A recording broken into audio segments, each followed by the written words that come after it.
Morning, guys. Morning, everyone. Welcome to what will be a different episode 12 for the InfoMatters podcast. Hi there, and happy Easter. It's me, Danny, from InfoMatters. Well, what can I say? We've all left the secret bunker. We've gone our separate ways for a couple of days to be with family and friends, as I hope you all are doing yourselves. Well, what can I say? 11 episodes in. And because it's Easter, we've decided to put together the highs and lows, the ups and downs, the funny bits, the not so funny bits, and there's a jogger, of the past 10 shows, maybe 11 shows so far. So we hope you enjoy it. If you do enjoy it so far, you've introduced some friends, do ring that bell, do subscribe, and send us any of your requests or any recommendations for hosts you'd like to see in your show to the email in the box below. Email at infomatterspodcast.com. So all I can do now is wish you a happy Easter. We've enjoyed the journey so far, and we're looking forward to the next 10 episodes. So enjoy these clips and tell your friends about it. And see you soon. Daddy mentioned earlier, if he's cut that video in, we're all in different places for the Easter break. So we thought this week we would cut you some of the funnier parts of our episodes over the last 10 or 11. We've had some great times and some great guests, and we've had a lot of really semi-comical, but of course with serious aspects to the conversation around cybersecurity, information, privacy, diversity in the industry, that sort of stuff. So without further ado, this is a cut of our funniest bits over the past 10, 11 episodes. Please enjoy, like and subscribe, all the usual stuff, and we'll see you soon, back to normal video in our secret bunker in the coming days. Cheers, guys.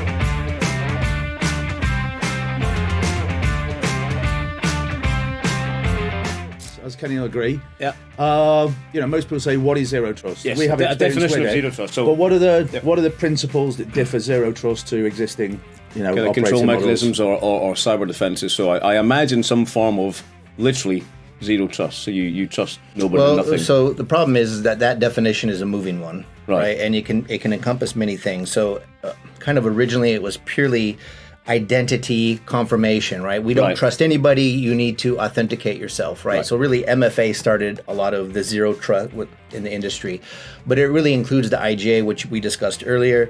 And IGA is identity governance and access, right? So you're using a central management, generally a system. I guess I don't want to start dropping product names, but a sale point. We are not sponsored yet. No, not sponsored. Yeah. So, but please let us know if you want. Yeah, you can point. So click on the banner below. 20% commission. So anyway, identity management system, right, where you really are cleaning up who can have access. So, generally we would use AD, right? You'd have AD groups, security groups, and do that kind of stuff. So now you're just taking it up another level to where you're cleaning things up. You're usually separating privileged accounts, right? So if you're a normal project manager or program manager now in the current organization with no elevated access, you don't really care, right? You're just a standard monkey on the network. But if you're an admin or a technical guy, you would then elevated privilege. Privilege. So you have some kind of administrative access, right, where you could do damage to the company. You're then moved into a different group where you might have MFA enforced on you, even though you're already on maybe a trusted network. Of course, I can get tricky with SD-WAN and other things, but you may have an ADM account, right? So you should not, all organizations listening, you should not have any privileged access on a standard user account. You should have, and that's the concept of least privilege being applied. Perfect. But what if you are privileged? So you're basically going from digital back to analog, because the digital world has gone so absolutely and we'll probably come to this in a second. We will, because in the agenda we'll talk about where 2024 is going to bring us. We really need to get back into this, in my view, physically disconnected, that sort of stuff. Admittedly, I spent a bit of time, full transparency, in Goldilocks, looking at their use cases, and I believe entirely that's where the world. But if we're going back to the remote worker, and then you've got the remote worker. So as David just mentioned, you're at an airport, you're getting on a flight, you're not within the corporate network. So there's no offline working. So can you go into coffee shops? So I go into a said Starbucks.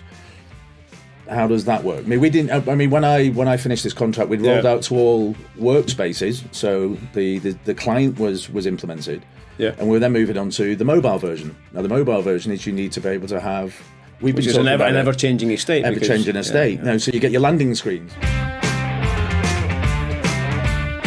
So we're talking about data, right? Yeah. And data lakes. And what I was trying to, using allegories and examples, what I was trying to say is, a data lake is nothing more than just a shitload of data that's unstructured, that's not formatted in any way, just collected and stored. Yep. And then it's up to the person who wants to manipulate that data and extrapolate out whatever the hell they want. So they can pull the data out and structure it into something meaningful. Huh? Right. So the company. So that's when data goes to information. I think that's what so they a say, company I do some side work for. Yeah. Right. Based out of North America, a professional sports league.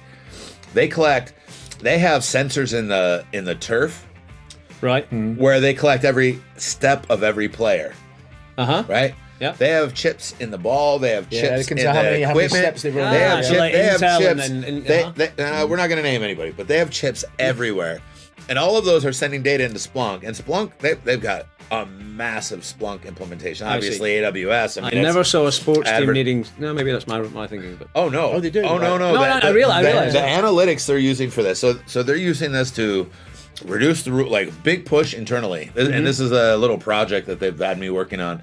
They understand that expanding the game outside of America is difficult because the rule book's just really difficult. I mean, unless you're born and raised with the sport and you follow it year after year, it's bananas. Even if you leave the sport for 5 years and you try to come back, you're going to be like, hey, wait, what's going on? So it's an ever-evolving rule book, yeah. It's an ever-evolving rule book, and obviously the game changes, the rules have to change, but like anything, rules tend to kind of get forgotten, and you get these archaic rules that pop up every now and then at the wrong time and create, and when you got billion-dollar organizations, playing for trillion-dollar awards, these people don't like you messing with their money. So the rules change, but the data doesn't. So they want that cleaned up. So all that data, we have to figure out how to structure. Okay, this rule is caused by these actions, and then you pull all the data that might create that action. Yeah.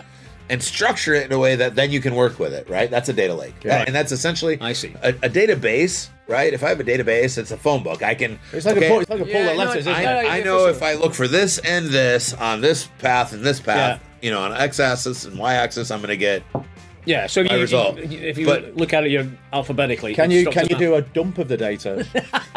That's the whole point of a data lake is you want to dump out the right data. Yes, and that's the big thing right now. But the companies that have integrated AI, the companies that are on the forefront of it, obviously are not your big players. They are starting to incorporate it. These are the startups, right? But you got to remember, you're a big organization, you're an enterprise. You're not going to, when you go to Cisco and you're buying their product. Yeah. And actually, I'll use Palo Alto. You go to Palo Alto. Palo Alto's come up. They've really come on strong lately.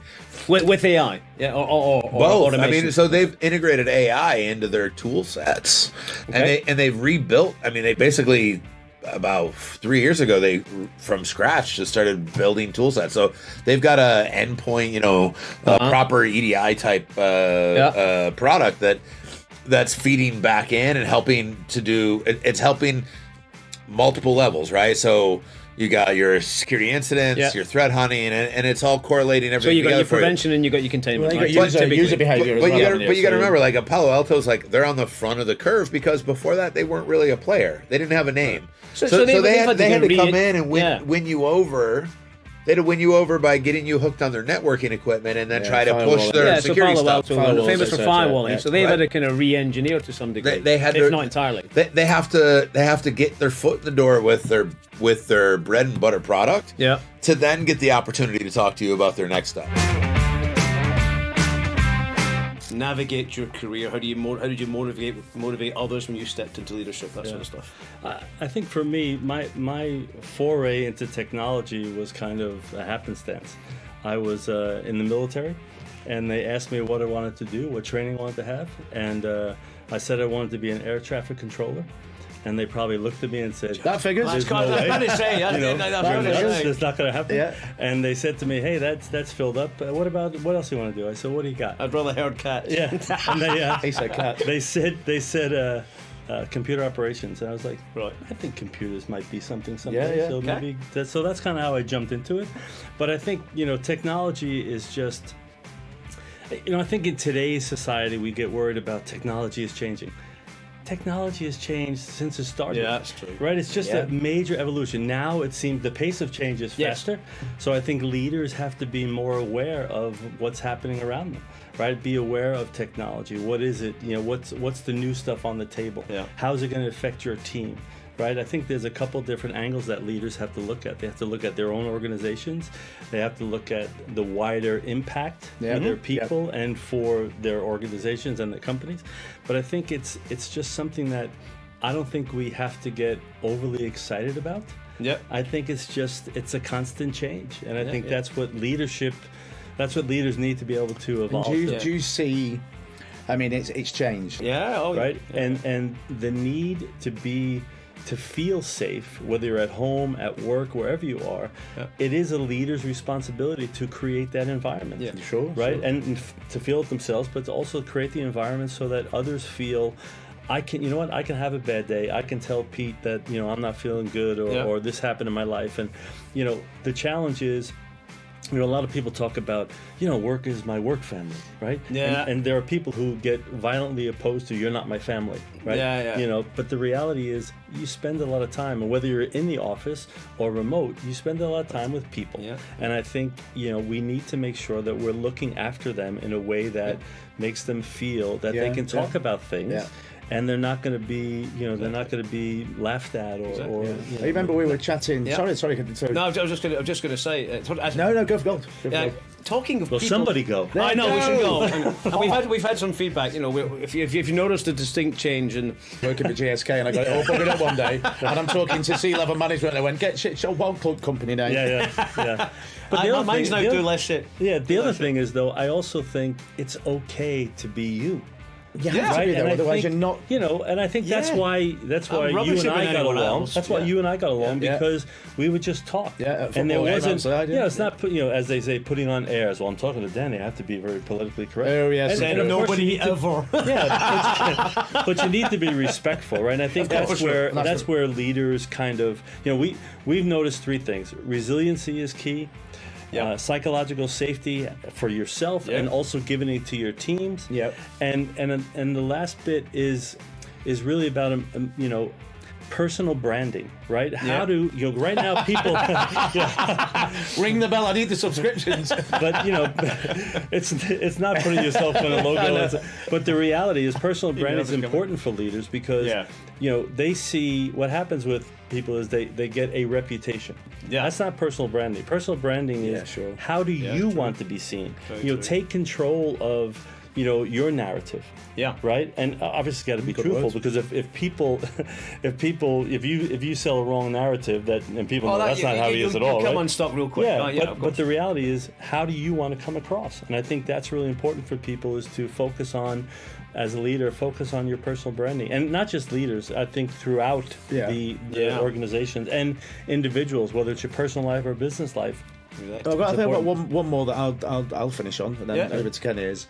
We touched on briefly previously. We had the pandemic, the COVID, people home office, remote working. Right. How have you seen that affect people, leaders that now have teams that are at home? Whereas before you could go in and you had thousands of people that would see you physically. Right. Because management to me is I want to see a boss. Right. I want to touchy feeling. I don't mean that touchy feeling.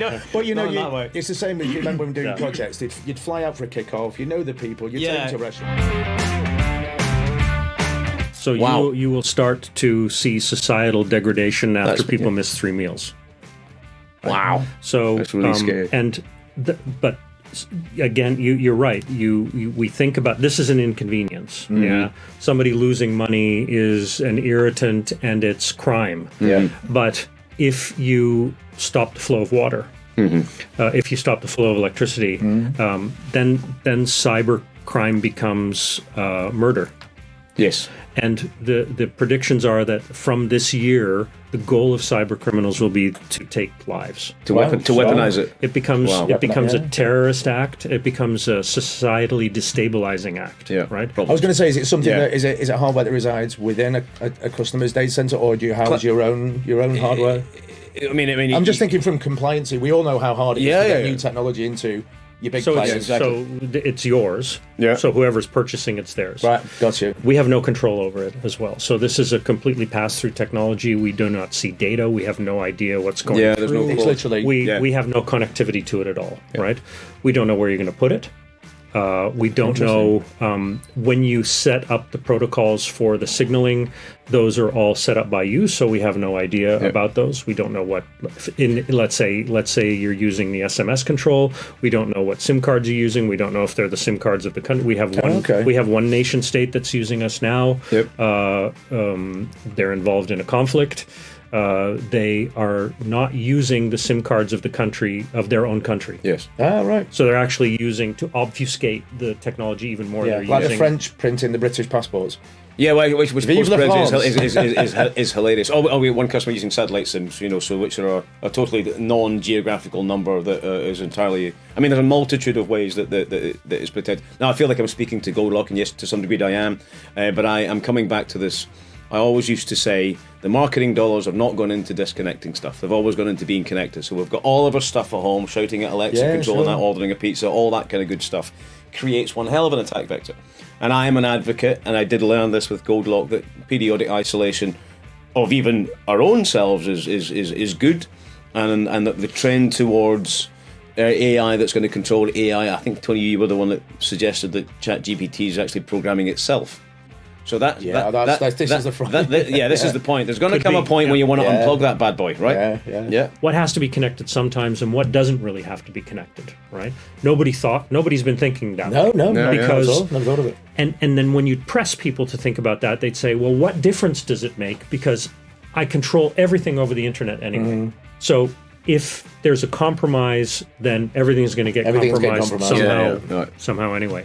So what we're offering, or what we're now allowing, is for people to take that stance and say that there are some things that are really too valuable to be connected. And that's your kind of crown jewels. Crown jewels. In our world, that's your crown jewels typically. World Small, so thank you for coming on the show, Ward. And today's topic, believe it or not, is supercomputing. Now, I can't proclaim to know anything about it, apart from I'd love to see the Hadron Collider, but that's probably not. A story goes this week, they're making that bigger, but story for another time. So if we disappear in the meantime into a black hole, then we can blame Ward. Somebody fired it up, exactly. So Ward, over to you. Tell us a bit about supercomputing, how you got into it, and what is it, by the way? And what is it, Is it a giant computer, or...? I mean, it's a lot of computers. Yeah, right. So supercomputers is all about getting as many computers coordinated for running specific tasks. Okay. And to try to split things up into small pieces and parallelize everything. Got it, yeah. I'm talking big. How big are we talking? Yeah, so if, for example, the iPad's an octa-core, or a normal PC is a quad-core, what are we talking? The current supercomputers usually have 64 cores per CPU.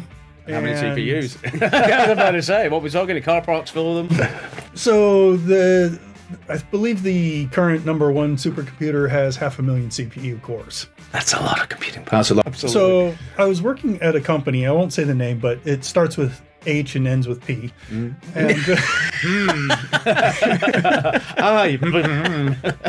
love that. And they had very covert. Yeah, and they had a clustered environment similar to a supercomputer. Not really a supercomputer, but that was kind of my key in. So I had experience in the basic management of it, because they were using it to lay out chip designs.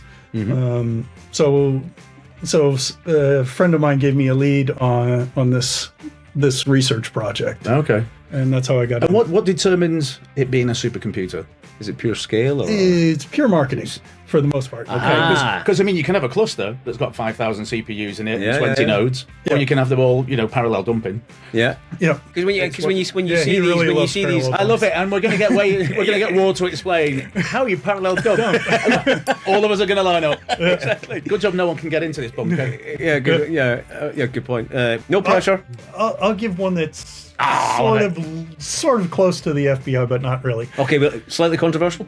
Slightly. Let's give us it. Okay, so in the supercomputer world, it's a fairly small community. And when I was working on supercomputer, the big thing is how to queue your data, how to structure it and get it into the computers efficiently. Okay. Because you always want to run at 100% efficiency, but supercomputers generally run way lower because it's hard to feed the data into it correctly. And so we had a community where we'd all discuss various queuing theories. How big do you make your packets? How do you structure it? How do you reduce network communication? Right. And we had a kind of a closed chat area for this, where we knew everybody on it was okay, but not all of them we were allowed to know who they were. All right. So in a circle. yeah, so, I like it. So this guy's at a university. This is government research lab. This don't ask. Right. And I had a good run. My computer. I had a little test supercomputer, and then sitting next to a big one, and I was pulling up some pretty good numbers. So one guy was asking me, how I was doing, how was I structuring my data. And at the time, I was using satellite data to detect, to forecast weather. He seemed to be trying to to analyze how fast radioactive isotopes would decay. And you can kind of guess. Interesting. Whilst he sat in a submarine in Temelin. I was about to say. And we weren't allowed to ask who he was. Okay. There's Mr. a little Nobody. flag that said, "Don't ask. Don't ask. Don't tell." Type Chernobyl. But the hunt for Red calculations October. are sort of related, similar structuring. And I found out some information to kind of narrow down where he was actually sitting. Geographically. And like I said, I was doing weather research.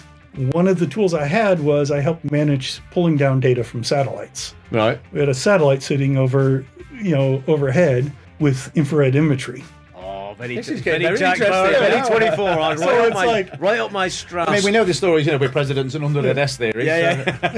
So we could kind of trace route him to roughly the state he was sitting in. And some information, personal information, we got fairly close.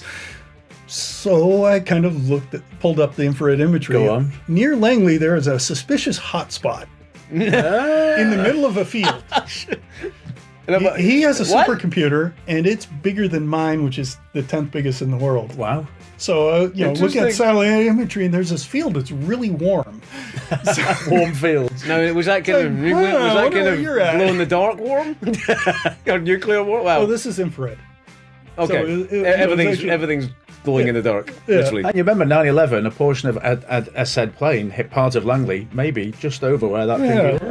Conspiracy theories. Yeah, we can spark a lot of in our secret bunker. You can go on We'll wait and see. Our secret bunker will be the target of certain overhead. If it starts flashing red, Canada didn't have enough money to pay him off. Exactly. And exit stage right. This is fascinating stuff. I never knew.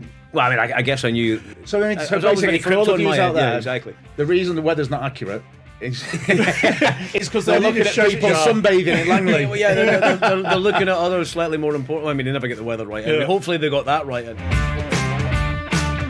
Well, I mean, we digital transformation can have negative impacts on headcount and that sort of stuff. We've seen that as well. One of the questions that Danny and I prepared was talking. That sounds like a kind of decent strategy for helping people through the change. And there's always the "what's in it for me" type question that everyone arguably selfishly asks themselves. Why should I do this? Why should I go through the pain of this? It seems a good strategy when you get everyone in a room, but in a virtual room now. You brief them on this. You lessen the pain, you rip the band-aid off. It's maybe a painful weekend, but it's not a painful 3 months. Well, you mean you have to drive that through leadership as well. Yes, Comms has got to cascade down. Yeah. Regardless of the transformation, it's got to be. It's got to be known. Absolutely, you need to build that trust from the leadership so that people understand why they're following that pattern and why they're going through all that pain. Because if you just go and say, it comes from the top and we have to do this, nobody ever in life in anything, they just do something because you tell them to do it. People do things. It would be maybe a little bit easier, but yes, people they need to be bought in. People do things because they want to do it. Yeah. And you need to make them want to do it. It has to be. You have to basically plant the idea in their head that they want to do it. Good point. It's a little bit, and I don't know if I like it, but with all the family and all that kind of speak. I mean, I personally like to have sometimes a little bit of distance between who I work with and family, but I guess it's that sort of message. We're all going to travel the same journey. There's another word I have grown to hate. That was like a Christmas advert for a turkey. I've grown to hate. We're all on the same journey. Oh God! A bag of quavers, you I bastard. like his Scottish accent. I know to hate. It did pop in there, didn't it? 2 pints of heavy. I knew that was coming. Sound like Shrek. I know. Well, Donkey. that'll do. There you go.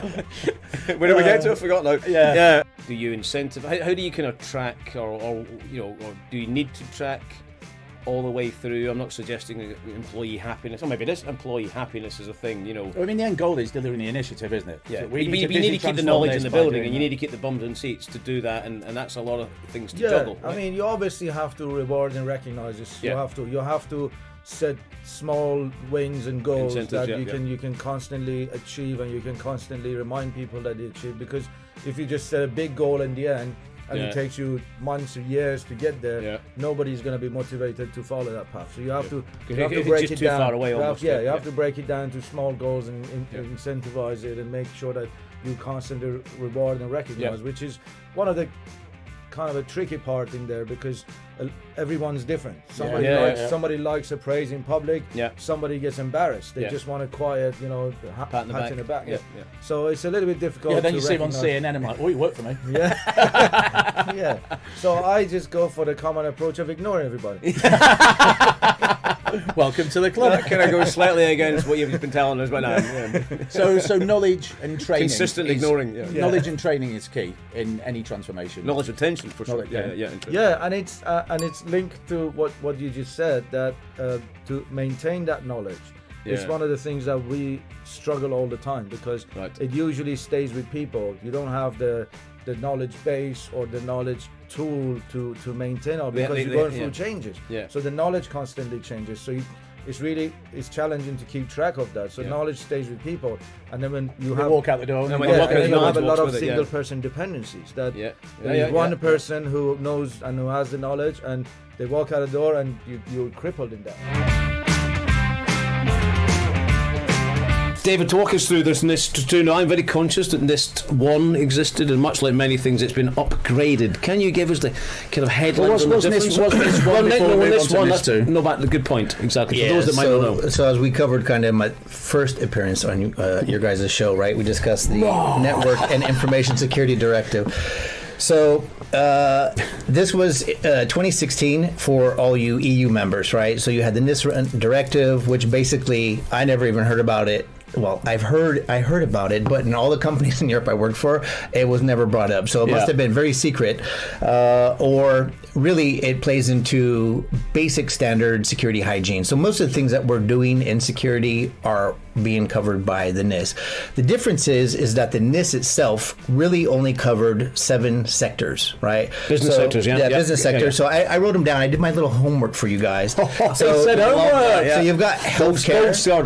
So you got healthcare, right? So a lot of us have been in healthcare, pharma, these kind of things are required to do NIST kind of protocols. You've got transport, right? So you've got your public transport, rail, all these things. We've been there too. Logistics would cover both. Okay, so actually that's a good one. We'll come back, as an NS2, it actually spells it out more specific. So you have transport, so banking and finance, which is the big daddy of them all. You've got the energy sector, right? Yeah. So electrical grid, electrical companies. More of the OT world, I suggest. Correct. You've got water supply, right? You guys like water, I guess. So are we saying primarily state companies and then rolling into like blue chip? I mean, waste, energy, power, finance. A lot of it's state, isn't it? State, but I imagine it's a European mandate? it boils down to a specific scale. Is there indication in the legislation of? There is. We'll cover that in a second. So for the last 2, you got digital infrastructure, so your internet, ISP, cloud, whatever, storage, whatever it is, and then you've got digital services. So, and that includes social media. So, interesting. Does that fall? I mean, data. I assume it's cybersecurity. Facebook, all these kind of things. Yeah, but can we say that? Well, they are a form of social media. No, maybe just not PAWN hub. I see. No, chess. Because that's well known. I imagine they have a lot of data to look after. So exactly. So basically, that's what biometric and all. Let's not go there. So that's NIST, right? And so, as you guys just mentioned, the state. So it's now extending more to what they say 11 total sectors now from 7, but if you look at the information, they're actually consolidating some of the originals. So I kind of cleaned it up. So adding for NIS2, which I think was passed last year in 2023, and I'll get into the details, but basically it's going to be live from 2024 October 16. All countries must have legislation to cover that. So, as you know, this is a directive from the EU, but it's not law. So what really is happening is that each country is responsible for implementing their own version of NIS2. So is it more compliancy to a... They set it in each country. So the fines, so people have asked, so if you're not compliant, what are the penalties? Well, it depends on your country, what laws they pass. So if you look at Czech Republic, I was looking up data. I couldn't find anything passed yet. It may, so Czech viewers, Czech Republic. please. Please. Well, in Czech language, right? So I was looking at Czech language. They have something called standardní bezpečnosti, something like zákon or something, standard security laws, right? I don't know if that's the official law, if it's been implemented yet, but so each country will have a version of that. And in that, each country can be more draconian in their fines, right? But the spirit from the EU is that each country should make it not like business damaging, the fines, but they should hurt you. So let me read some of these. Go for it. So the things that you actively have to do, and then we can discuss. So sure. Was it ABC? I don't know. There's 10 of them or so. So policies. So your active projects or activities that you have to do as part of NIS2 are, you must have policies on risk analysis and information security, right? Okay. Or information system security. So I don't know if that's SDLC is or that data classification or exactly. So what does that boil down to? It doesn't really say anything specific under that. So it's really This is why nobody's ready. Exactly. Read it and they go. Here's one of those. Cha-ching, find. So when you read it, it's lawyer's prattle, right? So basically, I'm reading it. Perfect terminology. It's horrible. So, number 2, incident handling, right? So, are you recording your incidents? Okay, so that's fairly My laptop doesn't work. Yeah, that's a really self-explanatory. Okay, fair enough. So those are simple. So, third one, business continuity, such as backup management and disaster recovery, crisis management, right? So most places have that, but that is a big one. So when there were big non-Petya attacks on companies, they went after the backup. They, the backups saved a lot, but those backups may have been 2 weeks behind. So basically, there was a woman who is now working in a senior leadership position in a very known company in the world. Mm-hmm. But before she got that position, she was the hard worker, working overtime, volunteering for projects.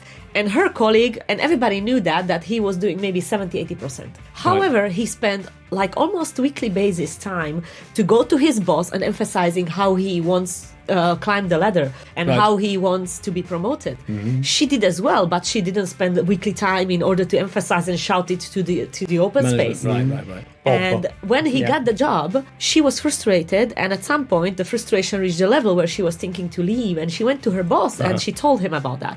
And he was surprised because he didn't know she wants the job. And she's like, but I told you we had 1-to-1s, and every now and then I'll emphasize it. He's like, oh yeah, you told it to me some time ago, but then I told you you changed your mind. Uh-huh. So hang on, so we've got someone who's enthusiastic and proactive, somebody who isn't, one's male, one's female. Uh-huh. Is it the fact that the female wasn't as proactive, or is it because she was female? This week, or this day, or indeed this evening, or wherever we might be, we thought we'd talk about something different. Now, of course, we are always keen to be diversifying and inclusioning. Is that a word? I made that up. Diversifying, inclusioning. Yeah, Donkey! We did that before, haven't we? So diversity and inclusion in IT is always something that's being debated. So kind of breaking, I guess, the 7-strong episode chain, we thought we'd invite a lady. Yeah, a lady. Yeah. So, Dan, if you care to do the business of the podcast. Yeah, again, welcome back to episode 8, we believe. 8.5, because we did do a trailer. Yes, we did. Thank you all for our new subscribers. We're looking forward to bringing this out to you. As you can see today, I'm in matching cap and hoodie. You'll have noticed I do change my hat every week. Again, thanks to our providers, and our, powered by Xtelligence.com, CZ, PL, HU, wherever you are in the world. We're in a secret bunker. And the response has been fabulous. What can I say? We're lining up a number of exciting hosts. As Kenny's already said today, we're going into the gender diversity thing. Yes. And again, ring the bell, subscribe if you like the podcast, recommend it to your friends. And if yourself or your friends are looking for a change in your career, then pop us an email to host@infomatterspodcast.com or just put it in the comments box below. Now, we are looking for people to come on the show, exciting like ourselves. Yeah. So please get in touch. So, Kenny, if you do the honours and introduce our eighth guest. I know, who would have thought we'd be that popular, Daniel? There are always little details, and I'm honestly actually admitting as well that I didn't notice that even sometimes my own behavior was supporting that. And is that because you're consciously aware all the time? You feel that kind of not insecurity, but you feel that from people that you're more consciously aware of it, that it affects it almost breeds a certain different act or a way of. We don't know, because we're different gender. Yeah. But is that something that you're aware of all the time, that you go into work as a female in an industry that is predominantly male, I suppose, in tech anyway? Yeah. No, not all the time. And if I compare it now compared to 10 years ago, it's really changing. Good. For the better. For the better, yeah, Fantastic. exactly. Okay, good. Their security game, they'll have really good structure and frameworks. Yep. Classifications are key, right? I mean, some of your basic ones, right? Obviously, with any IT, you need to have, your availability. It's like it's key, platforms keep things going. are critical. I mean, you could ask. There's a company we know of who had a little issue with that a few years ago. Monocry floated around. Absolutely. But it wasn't Meta. I was about to say we haven't been at Facebook, but it kind of keeps us in jobs. It should be said. We've been in many projects that. It was a really good topic the other day. I was reading about and IT security and how really. There were some young kids who did a study on it. They found out that the tactics and the things that are being done, security is actually one of the least evolving areas of IT. Go figure, It's quite redundant, even though the attack vectors are constantly changing and the ways of the attacks are being changing. Very elaborate, right? But the processes being used to deliver the security haven't really changed to keep up with it, and that's. We reflected on it an episode ago, 2 episodes ago in the Secret Bunker on this too. Not to go over it, and the sheer scale of it, and the sheer broadness of every company it affects, and the awareness is next to zero. Yeah, I mean, I've asked a few people within our organisation, and they're like, no idea. It sounds like a Nintendo 42 Wibblewobble, doesn't it? A Ken Dodd machine. Well, exactly, and the evolution of these policies and frameworks kind of dictates or kind of indicates that there should be a speeding up and a faster pace and a kind of more work being done and all that kind of stuff to kind of match the threat. Right, but we know that's not the case. So what are the challenges? And then you deliver a 92-page framework that every company needs to. You can't just take it. Why equate those guys to like lawyers? It's legal. That's the legality side, isn't it? Almost. I mean, but to read the framework. I mean, and take it this way, and you guys have had some really good guests in here because I've been following your podcast. You've had some really good guests that have been talking about the various things that are topical, frameworks that are being introduced that are on a high level, right? But to take that and to digest it down to something palatable, that's an art form. And those guys, I mean, you got to be able to read that and turn it into a bunch of volume actions. of data and turn it into something actionable. And the Da Vinci Code. So I'll wipe my bottom. To all you guys that I've worked with in the past and those I'll work with in the future, I really do respect you, even though I'm going to challenge you every day of your life. I respect the hell out of what you do because the interpretation of the rules, it's just like a full-time job. I mean, this is like anything else. It's just like society. You've got the rules and the laws, and then you've got the police who have to enforce them, and how they enforce them is not always necessarily within the letters of the. I'm pretty sure with the producer, I was going, oh bollocks. Moving swiftly on. I'm working with some AI-based tool, or indeed machine learning. AI sounds like it's plugged into the. Well, machine learning it has its place, right? Machine learning is not. I mean, again. When we talk about machine learning, we're basically giving the machine a bunch of parameters. Hey, we want to look for things like this that could happen like this. Doesn't have to be exact, but it needs to be something like that. And then you let it chunk through huge amounts of data. What do you guys think when you define a community, when you define a following? Give me 3 things and then look at the notes that I gave you before. Of course I read the notes, Javier. I can't see that. What is if you're a member of a community, so you have a communal line of thinking. Identity. Okay. Identity in English. Okay. Sorry. Identity. Okay. So you have an identity. You ask me for the 3. Connecting.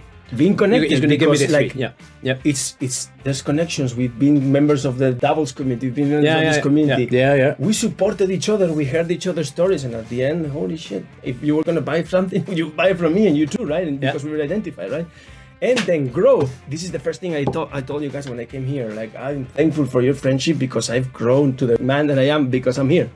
Those are the 3 things defining the community. Yeah, I think. No. As we scroll down, My Spanish is not the same Spanish as they talk in Mexico, and the things they say in Mexico is different. So, or your English is not the same. Scottish. Scottish. We don't have Scottish. Patsy, heavy wee shy. We don't. Taxi, please, Bob. And I will walk 500. It was a matter of time. It took us 10 episodes before some bastard sang that song. Actually, well, you've done it. You got it. You got it. We've swapped gum.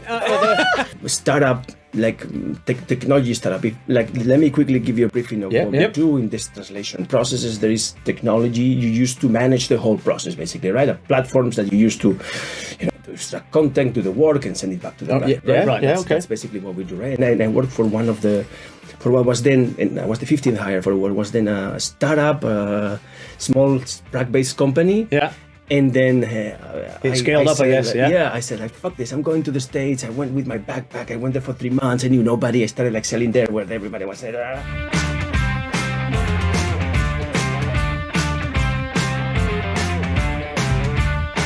We can even bring you on. So if you feel that you want to join the show, we are going to start bringing in people from outside the bunker on a very secure VPN. Yes.